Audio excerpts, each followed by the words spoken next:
Excellent. Hello, everybody. And I'm just going to, in a moment, start. Um, this is welcome to the virtual event on Raynaud's and systemic sclerosis. And this is on World Autoimmune and Autoinflammatory Arthritis Day. Just a little bit of housekeeping. If you hear me saying next, that's because I'm very ably assisted by Tree and Neve today, and Neve is keeping me right and advancing the slides for me. So next, please, Neve.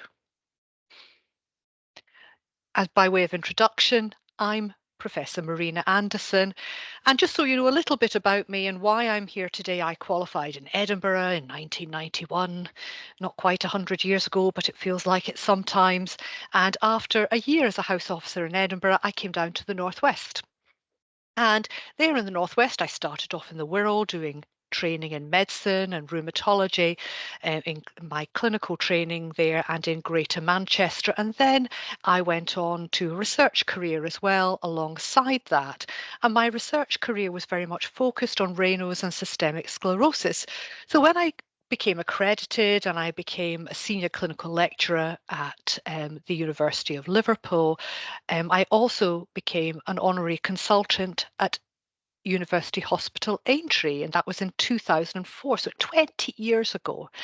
And from that time, I set up the Raynaud's and Scleroderma regional service here for Merseyside, so that when I moved to be head of Lancaster Medical School 4 years ago, I remained working clinically at University Hospital Aintree, continuing to run the clinical service there for Raynaud's and Scleroderma alongside my co-lead Professor Teresa Barnes. Next, please, Neve. So our overview is, first of all, we'll talk about what is Raynaud's phenomenon and systemic sclerosis. And then I'll tell you a little bit about why that's relevant to the World Autoimmune and Autoinflammatory Arthritis Day. And from there, I'll talk a little bit about what we can do currently for Raynaud's and systemic sclerosis. I'll also have a mention for the bright future that we have for this. And then at the end, we'll have some questions. Next, please, Neve. So Raynaud's is named after this man on the slide here called Maurice Raynaud. Now, Maurice Raynaud in 1862 wrote his thesis on people's fingers and toes turning funny colours. And then if we have the next two clicks, please, Neve. This shows what Raynaud's phenomenon looks like. Raynaud's is episodic discoloration in the peripheries and the fingers or the toes in response to cold or emotion. First off, the digits go white, and you can see here the pallor of the fingers, and that's due to lack of blood flow when the blood vessels close up and don't allow any blood through. Then, after a period of time, they may turn blue or cyanose, and you can see that in the picture on the right-hand side of the screen. And that's because with the lack of blood flow, the oxygen gets taken out of the tissues, and that turns it a blue colour. Then, after the numbness of an attack with lack of blood flow, and you can imagine how disabling that can be for your fingers, at the end of an attack, there's a rush of blood through, and that turns the digits red and bright red, and very often they're burning and painful with that. And that can happen in your fingers, your toes, your nose, your ears, your lips, the tip of the tongue, any bit of you that's peripheral. Next slide, please. So, what is Raynaud's phenomenon? Well, on the next click, we'll see that it's a disorder of many faces and forms. It can be a disease which, next click, can be primary, and that means it's not associated with anything else. It occurs on its own, which is the majority of people. Raynaud's itself is very common, and it occurs in around 5 to 10% of the population. However, in some people, it could be secondary to another disorder, and particularly the disease that it can be related to, it's very, very closely linked with, is this disease called systemic sclerosis, sometimes called scleroderma. And at the bottom of the screen, you can see that the Raynaud's in a person with scleroderma can result in tissue damage. Unlike in primary Raynaud's, the more common benign form, in scleroderma, we can see these nasty digital ulcers. But On the other hand, Raynaud's can occur in other things as well. So we see it in people who've been exposed to vibration, where they have hand-arm vibration syndrome. We can see it in people if they're on certain medications, such as beta blockers, which you might have to take for heart problems or high blood pressure. We also can see it in people, for example, who have an underactive thyroid and many other causes. Next slide, please. It's a disorder that can be caused by two specific different problems with the blood vessels. First off, you can get Raynaud's primarily and only because of spasm of the blood vessels, so the blood vessels closing off. And we can see this if we do thermal imaging. So if we take a camera that picks up infrared, blood is warm, blood flow is warm and carries heat. So we can see on the thermal imaging here in the top picture the cold blue fingers with lack of blood flow, and we can watch how that can change in response to certain stimuli. Similarly, on the bottom, we can watch it with a laser Doppler scanner that we use sometimes in research to look at blood flow. And here I did a project where we looked at rubbing GTN ointment on the index finger of one of my patients with Raynaud's and scleroderma. But in our patients with scleroderma, next click please, we also see changes in the tiniest blood vessels, the capillaries in the body. In scleroderma, we can see that, for example, in the picture of the lady here on the right-hand side of the screen. She has systemic sclerosis, and we see little pink spots on her face and on her lips, and these are called telangiectasias. What we're seeing is enlargement of the little capillaries. The little blood vessels are going wrong and changing shape. If we take a microscope and look at the nail bed, at the cuticle, you can see strange shapes in these blood vessels. So they become, unlike normal vision, where we can see little tiny organized little loops, we see enlarged loops. We see areas where people lose the blood vessels. And we also see strange shapes that look a little bit like trees. And this is helpful. We know that this is part of the pathology of the disease, but it's also helpful if we're trying to look for diagnosing people and progression of their vascular disease. Next slide, please. So what is systemic sclerosis?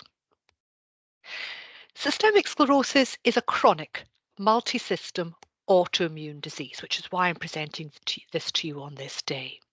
Is associated with fibrosis, or the laying down of collagen and connective tissue disease throughout the body, not just in the skin. Sometimes, as I say, it's called scleroderma. And essentially what that means, if we translate the Greek, is sclero is hard and derma skin, and the hardness of the skin is something that we see in relation to the connective tissue disease being laid down. Next click, please. It's a disease, like a lot of autoimmune disorders, which is much more common in women than in men. In scleroderma, 3 times more women have scleroderma than men. Classically, sometimes you look at somebody who's a rheumatologist like myself and you think, well, all rheumatic diseases are things which people get as they get older.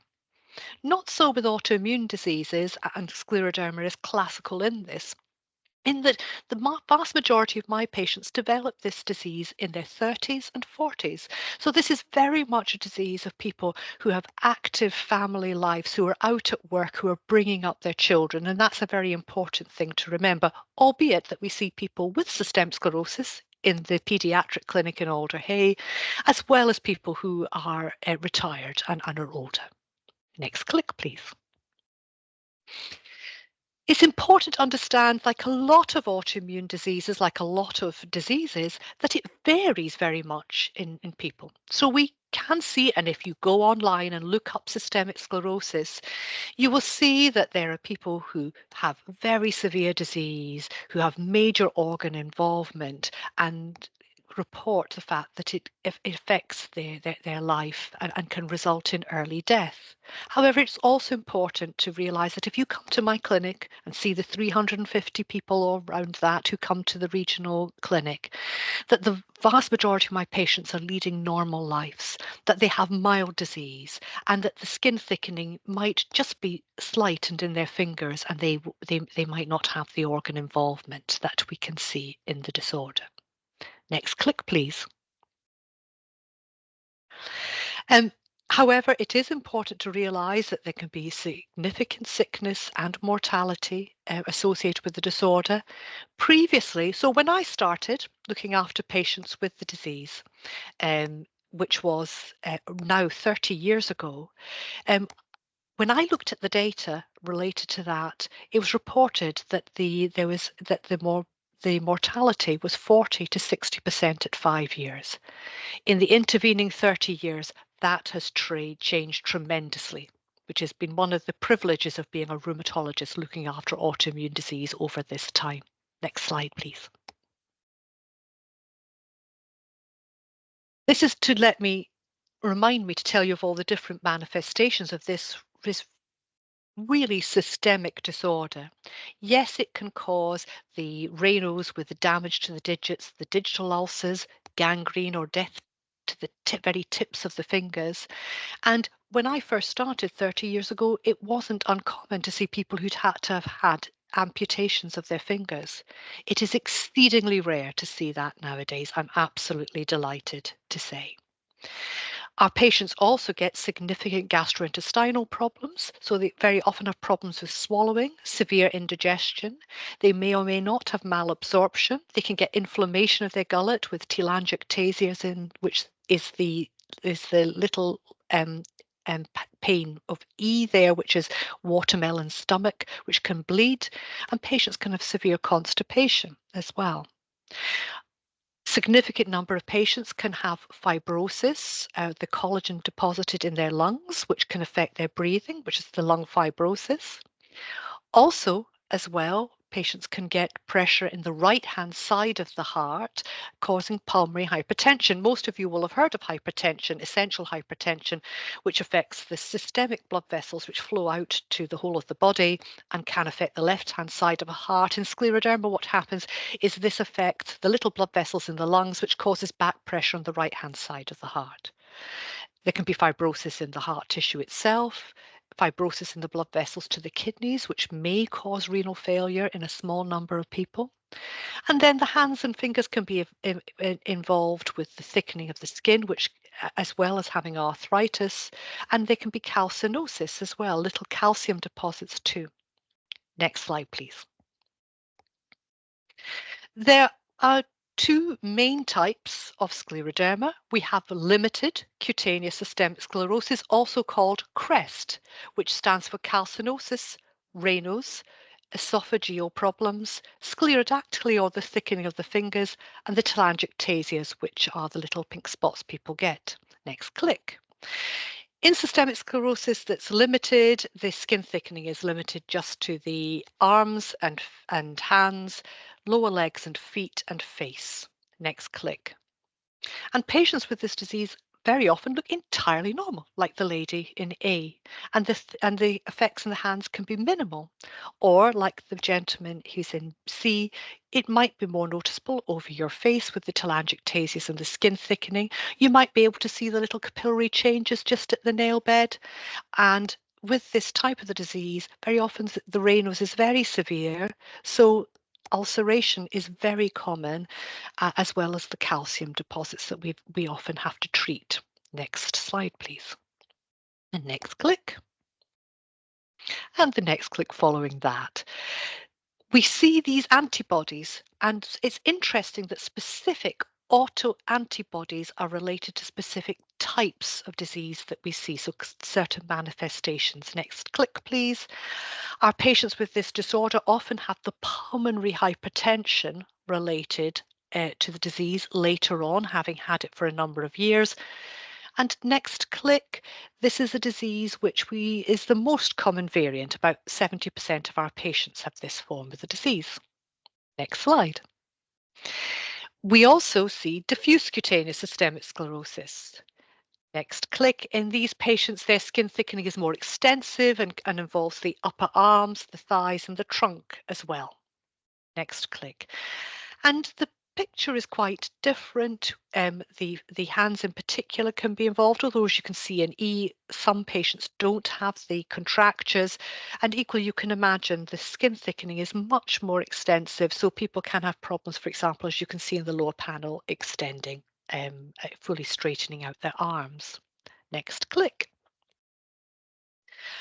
And as well as this more extensive skin thickening, next click, again, we see specific antibodies related to these. These patients very often have something called anti-topoisomerase antibody positive. And that, when we first see somebody, means that we suspect how the disease may evolve.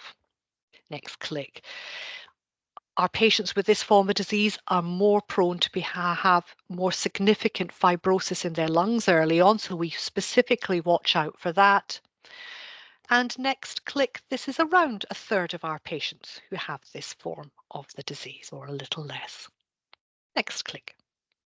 So why is this disease particularly relevant to this particular day?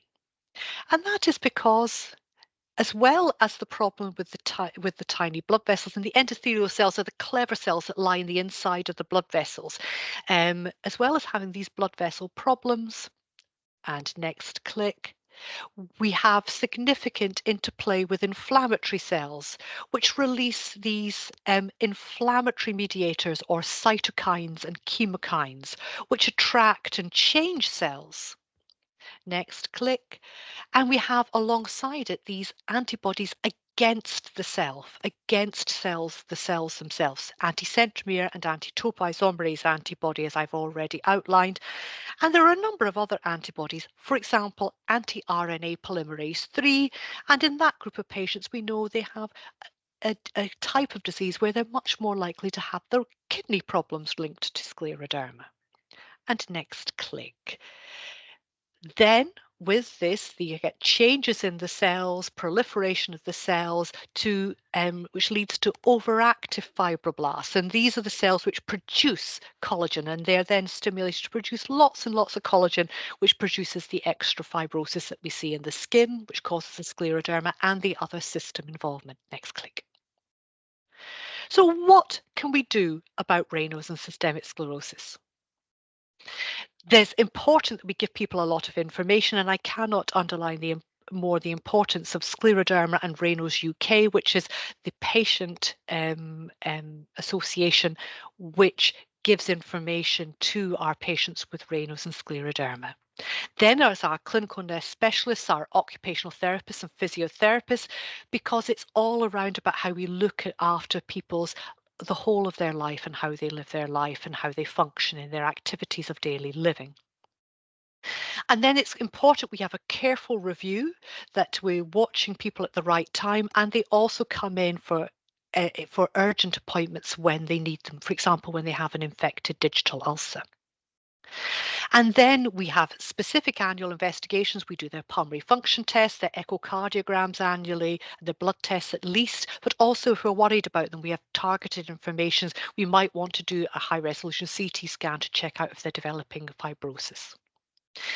The next thing that's really important is we have a multidisciplinary team approach to our patients, and we run joint specialty clinics. For example, I do clinics alongside Dr. Lisa Spencer and the team in the interstitial lung disease service.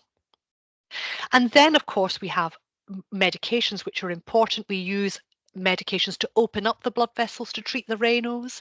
We have medications which also prevent digital ulcers by blocking the vasoconstrictor, or the medications which shut the blood vessels down. And that's really changed, been a game changer.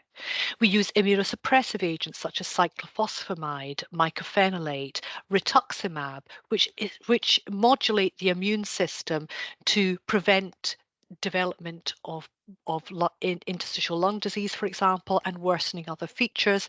And we also have antifibrotics such as nintedanib, which we use to prevent extra fibrosis occurring in interstitial lung disease. Next slide. So let's look to the future a bit. The purpose behind this is to identify the disease early. The picture of the gentleman here with systemic sclerosis reminds me of a gentleman I saw early in my consultant career who I saw too late to change the course of his disease. But when we see this early, we want to treat existing inflammation, prevent tissue damage, and prevent fibrosis. And this is an example here of a lady who had very nasty digital ulcer. She was in and out of hospital for 12 to 18 months.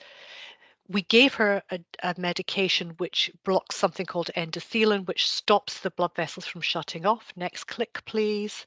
And then after that, this healed her ulcers up, and she didn't have to come into hospital in the way she had before. And this is all about, next click, is about allowing people to live a normal life. Next click, please. And the future. Really, there's been a revolution in managing our patients with systemic sclerosis within the last 25 years. We had nothing to treat pulmonary hypertension. We do now. We use a lot, for example, of medications like Viagra and Viagra-like medications to treat both Raynaud's and pulmonary hypertension. So there's been a revolution with that, as well as the immunosuppressive treatments. Next click. This treatment is continuing to evolve. And with this, next click, we have an increasing number of clinical trials of novel targeted therapies, which really target the underlying disease course.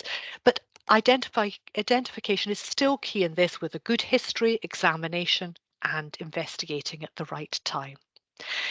Keeping a close eye on people is really important. One of the professors in the Brompton in London taught me about mycotherapy early on in my career, which is minimal intervention with cat-like observation. So watching people and intervening when you need to is really important. And next click, please. And just to highlight at the very end that pharmacological treatment is very important, but the non-pharmacological treatment is equally, if not more important in this. And that's the end. Thank you very much for your time and listening. I will take any questions now. Let's have a look.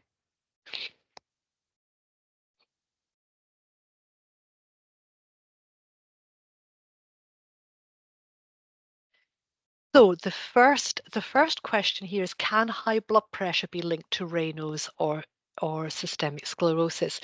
In most of my patients, not directly, although we do watch very carefully for high blood pressure, because when I talked about how the kidneys worked in scleroderma, when people have systemic sclerosis, if we're worried about their kidneys, one of the first signs we see is the blood pressure going up.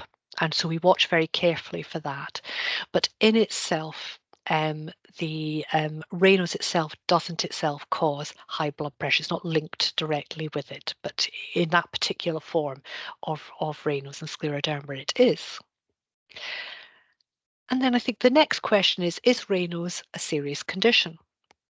The answer to that is yes and no, in that most people who have Raynaud's phenomenon, most of us will either have a mild form ourselves. I almost think of Raynaud's itself as in a little bit of a continuum, in that most people, everybody will get some form of coldness in their hands in cold weather if it's severe enough.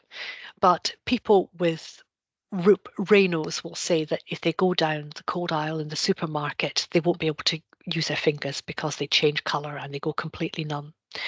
But in actual fact, that's really quite common. So one of the things I first look at is when somebody's developed their Raynaud's, because if you develop your Raynaud's in your late teens and your early 20s, it's much, much more likely to be primary Raynaud's phenomenon. And primary Raynaud's is a benign condition. It's a nuisance and it does need treatment.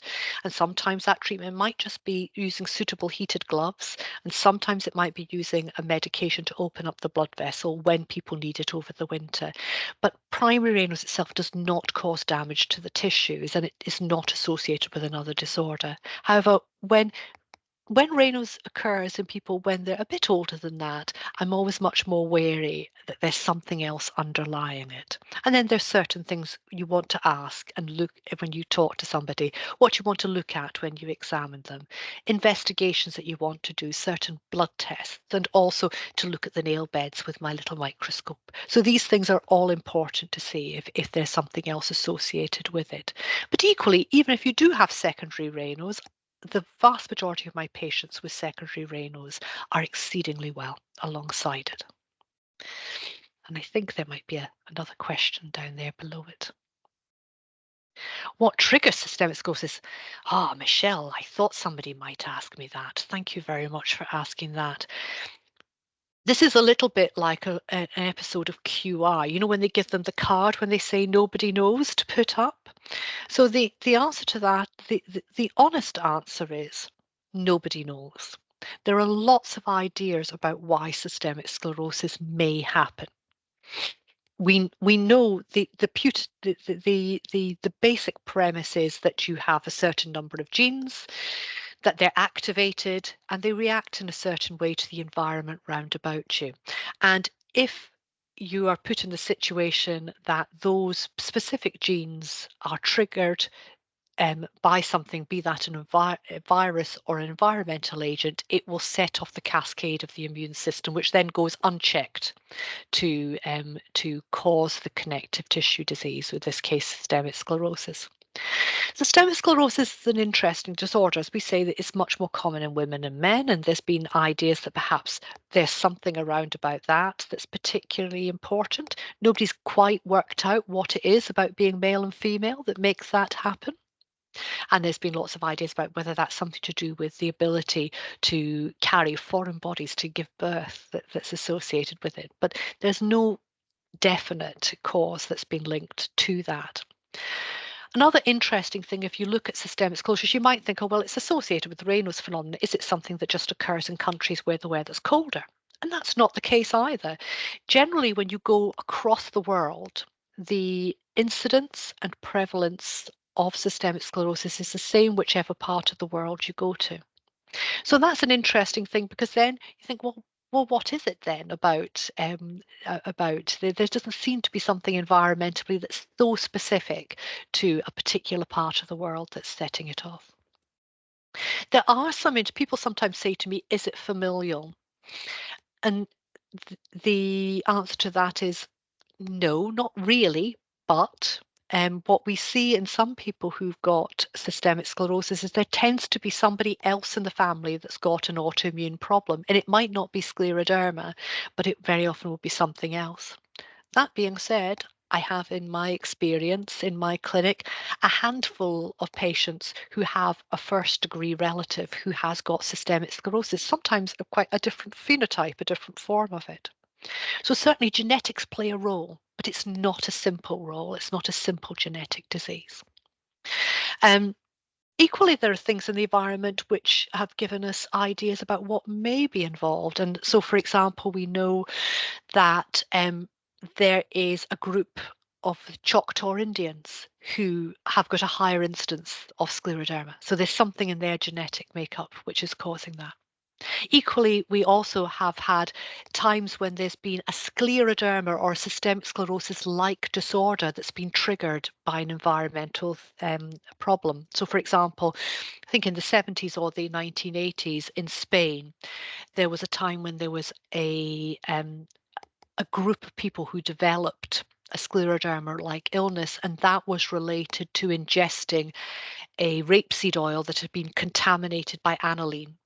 So there's ideas that perhaps there are things in the environment too that might trigger. So we have things which tell us a bit about how the disease develops, but without a lot of the specifics. And we know more and more about the different cell types and cell lines which interplay between the blood vessels and the immune system and the fibroblasts, and how it changes different cell types and recruits different cells in to trigger this off.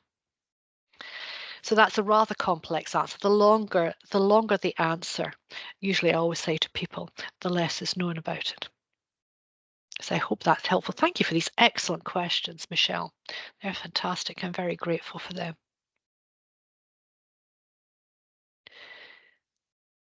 Excellent. And I think we're just about hitting the half hour. So I think that's beautifully timed. And so I'm looking to my colleagues there. If there are no further questions there, I think that's where we might wrap this up. And I thank you very much. Oh, there's one more that I'm being told this. I'm being told there to wait just for a second by my team.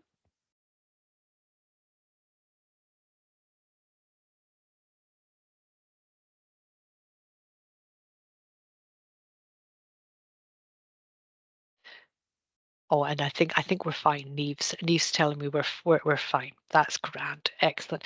Thank you very much for your time and attending and your questions. It's very much appreciated, everybody. I wish you a very good day. Thank you very much. Goodbye.